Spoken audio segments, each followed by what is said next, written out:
Oh, hi there. MechLead here. How does he say this? All right, poor people. I'm back. That's right. MechLead here. I'm TechLead's brother and an ex-Apple, ex-Meta product design engineer. Today I'm giving you an insider look at how hiring is done in big tech and clear steps to get an edge on the competition.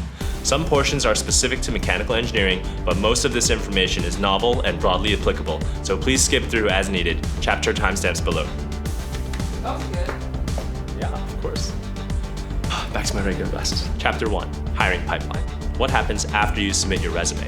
Each job posting gets hundreds of applicants. An experienced but non-technical recruiter will parse through them, looking at each resume for about 10 seconds. About a third of the applicants for any job posting are qualified, but the recruiter will only pass the top 10 or 20 of these resumes to the engineering hiring manager. The hiring manager, who will be the boss of the person hired, will take a minute or two to look at each resume. Networking and referrals. A lot of people try to network to get a leg up on the competition with a referral, but hitting up strangers on LinkedIn for a referral is not an effective approach. Here's why. Referral bonuses are thousands of dollars, incentivizing many employees to refer people they barely know or even randos on the internet. So for big tech, we can classify referrals into 3 types. 1. A shallow referral. You hit up a random employee, maybe from the same school as you. You have a chat and they submit your resume into the referral portal and write a pleasant but weak description in the box where it asks how they know you. 2. A strong referral. You've worked with the referrer or at least have known them for a long time. They write a compelling recommendation and maybe even nudge the hiring manager for you. 3. A skin in the game referral. The referrer is on the same team as the hiring manager or at least knows them well. The referrer's reputation is at stake for bringing you on. The hiring manager can approach the referrer casually and is confident they'll give an honest assessment of your personality, skills, and work ethic. A shallow referral is pretty easy to detect and will often get filtered out by the recruiter if your resume isn't competitive. On the other hand, a skin in the game referral usually puts you in the top 3 candidates as long as you do well on the interviews. Interviews are an imperfect method at assessing your technical capabilities and how well you work with others. You can prepare well to be perceived in the best possible light, but the hiring manager's goal is to get the clearest signal, and a skin in the game referral offers them just that, short of knowing you directly. Network better by thinking long term. Conduct yourself with generosity and engineering rigor in school, in your employment, and lean into your curiosity. People around you will see this excellence in you, and if one of them ends up in big tech, that's your best line in. Try not to ask for a job in the first few months of linking up. A much better approach is to ask for advice. Engineers generally want to make a positive impact and help others, especially aspiring young engineers. If you're early in your career or unsure about what you bring to the table, at least you can offer your genuine curiosity and respect for the person's time. You don't even need to be fake about it, because wise long-term guidance can be much more valuable than a job. 6 years ago, while I was immersed in biotech, I reached out to a microfluidics expert about advice for the field. She flat out told me I was still early in my career and that I'd be better off pivoting out of microfluidics. Since then, biotech has been hit hard by bankruptcies and layoffs, and we've both left for greener pastures in consumer electronics. The takeaway is that leaning into your passion and curiosity over the long term is way more effective than hitting up strangers for a referral. Chapter 2, standing out. For your resume, make sure the top third shows strong, relevant experience. That's all the recruiter might see before tossing your resume. Emphasize impact, trim off frills, less is more. Portfolios are optional but helpful. It's never too early to start a portfolio, and it shows courage. It's fine if your portfolio appears sparse when starting out. That should serve as motivation to build more. If your projects appear shallow, that's a valuable signal to do more interesting, rigorous work. As you put together a portfolio, you'll likely realize that your pictures look terrible. Try to take pictures on a white background or consider getting a light box. You can find a cheap one online for about $10. A portfolio may not be reviewed until after you've been selected for an interview, so if you have anything you're really proud of in there, make sure to mention it high up on your resume. When hiring product design engineers, they're going to be looking for domain-specific experience in consumer electronics, designing cosmetic enclosures, flex routing, tolerant stack-ups, bonding things, magnets, troubleshooting, molding issues, and parts that don't fit. If your current role doesn't get you this experience, try to work on smaller, more consumer-facing products. Work with electrical engineers where possible to get familiar with the electronics vocabulary and workflows. Passion projects are great for standing out and demonstrating your creativity, initiative, and resourcefulness. They also make excellent talking points during your interview. If an interview asks you to talk about a problem you once solved, they'd much rather hear you talk excitedly about your personal project than that mounting bracket you redesigned.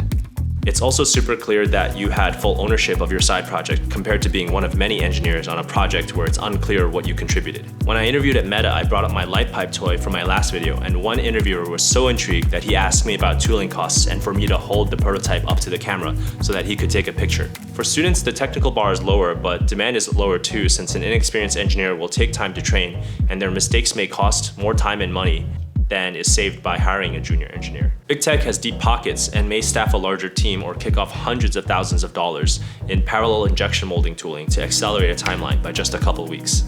Show why you're different from the hundreds of other applicants by working on interesting things outside of regular coursework and project teams, and presenting it well in a portfolio or video. This is pretty specific, but Big Tech uses a CAD software called NX that's super powerful for working with industrial design's complex surface geometries. The learning curve is a bit steeper than SolidWorks, and it takes weeks or even months to get familiar with surfacing. Schools and startups usually don't have it because it's several times more expensive than SolidWorks or Creo, but experience with the software will immediately differentiate you from other junior applicants, since you'll be able to hit the ground running. For working professionals trying to pivot from another industry, it's easy to get dismissed for not having consumer electronics experience or being labeled as an automotive or so-and-so engineer. Consider joining a VC-backed startup where you'll have more freedom to wear different hats and scope work that you're interested in that will get you closer to qualifying for a consumer electronics role. I transitioned from a project manager in biotech automation to a product design engineer at Apple, which tripled my income by first moving from Boston to San Diego to join a DNA sequencing startup as their first mechanical engineer. Chapter 3, preparing for your interview. The majority of MechLead interview questions will be technical, so know your fundamentals, free body diagrams, beam bending, drawing stress strain curves of various materials on a single graph, tolerance stacks, GD&T. There's a link to a couple guides below. They might show you a picture of a part and ask you how it's made, so familiarize yourself with manufacturing processes like CNC, injection molding, sheet metal stamping, bonding, ultrasonic welding, along with their shortcomings. They may show you a part with an injection molding defect and ask you what it is and how to fix it. Link to some common defects like weld lines, sink marks, skate witness marks, and parting line flash, along with how to fix them below. Your interviewer is probably an expert in what they're about to ask you, so don't try to BS your way through. Don't let your nervousness overwhelm you and blurt out the first thing that comes to mind. Give yourself a few seconds to think, apply the engineering fundamentals, and walk them through your reasoning. If you don't know, be honest and walk them through your thought process, pulling from experiences and knowledge that you do have. Make it clear you're not guessing, but rather tackling an unfamiliar problem in a logical and thoughtful way. For behavioral questions, prepare thoughtful responses to these common questions. Tell me about a time you experienced or handled a conflict or disagreement. Tell me about a time where you were gated by someone and how you resolved it. You don't want to be caught drawing blanks or fumbling through an incomplete story that makes you look bad. Think of a few stories where you went above and beyond to overcome challenges, help your team, or thought outside of the box.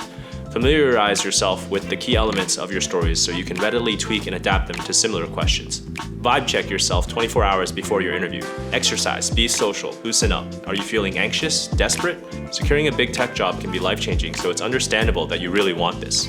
I was so nervous the night before my Apple interview that I kept waking up every 30 minutes to study up or tweak my presentation, and only got 2 hours of sleep. I made it through my 8-hour onsite by sheer adrenaline, determination, and luck. Don't agonize over it like I did.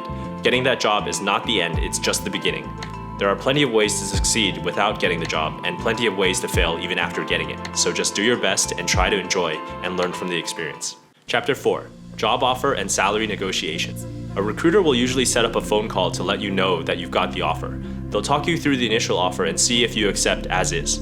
The base salary for a junior to mid-level engineer may be in the range of $100 to $160K. On top of that, you'll have a stock grant that vests over 4 years along with a performance bonus, pushing total compensation close to $200K or even over. However, this data is based on the last few years where companies were competing to hire talent and the stock price was surging up each year. Neither is true in 2025, where layoffs are commonplace and tech stocks are increasingly volatile. So if your offer isn't as high as expected, it's likely just a sign of the times. Don't take it personally. A lot of people immediately accept their offers since it's still probably a lot more than what they were making outside big tech. They may also be afraid that if they ask for more, the offer might be rescinded and they'll lose this golden opportunity. Don't worry, because it doesn't work like that. Once you're selected as the top candidate, it's the recruiter's responsibility to handle the compensation negotiations and bring you in. They don't just give the offer to number 2 because you asked for a little more. Negotiations have to fall through for them to start discussions with the next candidate. You can highlight your strengths and politely ask if they can go higher without fear of them rug pulling your offer. They know they're paying top dollar, so the answer is usually no unless you can produce a competing offer which will cause them to match or beat that offer. Don't think of negotiation as being greedy. A successful negotiation is a positive thing that actually helps both parties in the long term by ensuring they're both getting the most value in a contract. Big tech has no shortage of money. They invest billions in R&D, pay out stock dividends, and even do stock buybacks with their extra cash. Big tech doesn't have a money problem, but it has an attrition problem. It's hard to get the exact numbers on this, but the median tenure may be as low as 2 to 3 years. People grow dissatisfied with their stagnant job scope and salaries. Once you join a big tech company, you'll be surrounded by the most intelligent and driven people in the world. Most people are doing the same job year over year, and they can't give everyone a huge raise, so most people see an annual raise of around 3%, barely keeping up with inflation. As a result, many capable people job hop to get a double-digit pay bump. This is costly to employers to lose that expertise and have to train someone to replace them. So do yourself and your employer a favor by negotiating upfront to ensure that you're both aligned on what you're worth before you get frustrated enough to find another job, force counteroffers, and risk them losing you. Negotiation isn't the zero-sum game that many people think it is. If you want to learn more about how to grow the pie by negotiating with everyone's interests in mind, I recommend this book called Negotiation Genius. Applying this can easily net you tens or even hundreds of thousands of dollars over the course of your career. Link below. Alright, that's all I've got for this video. Like and subscribe for more content like this. Check out my last video if you haven't already, and comment down below if you found this useful and what you'd like to see next. I'm experimenting with my style, but I'll make sure to concisely deliver value every time. Thanks. Sorry.